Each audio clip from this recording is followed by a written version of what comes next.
ஒரு நாட்டு அரசர் அந்த நாட்டு மக்களுக்கு ஒரு போட்டி வைக்கிறாரு. இந்த போட்டியில கலந்துக்கிறவர் அந்த நாட்டோட கோட்டை கதவை கைகளாலேயே தள்ளணும். ஒருவேளை இந்த போட்டியில ஜெயிச்சாங்கன்னா நாட்டோட ஒரு பகுதியை மன்னர் கொடுத்துருவாரு. அந்த பகுதிக்கு போட்டியில ஜெயிச்சவர் தான் மன்னரா அறிவிக்கப்படுவாரு.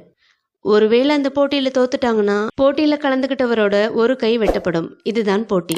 போட்டியில கலந்துக்கிறதுக்காக மக்கள் பலவாறு யோசிச்சாங்க.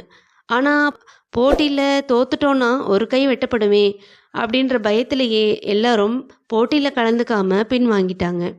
ஒரே ஒரு இளைஞன் மட்டும் போட்டியில கலந்துக்கிறதுக்கு தயாரானான். அந்த இளைஞனை சுத்தி இருந்தவங்களோ, நீ போட்டியில தோத்துட்டினா உன்னோட ஒரு கைய அரசரோட ஆட்கள் வெட்டிடுவாங்க. உன்னோட எதிர்காலம் என்னாகும்னு கொஞ்சம் யோசிச்சு பாரு அப்படின்னு சொன்னாங்க. ஆனா அதற்கு அந்த இளைஞனோ, ஒருவேளை நான் போட்டியில ஜெயிச்சிட்டுனா இந்த நாட்டோட ஒரு பகுதிக்கு நானும் ஒரு ராஜாவாயிடுவேன்.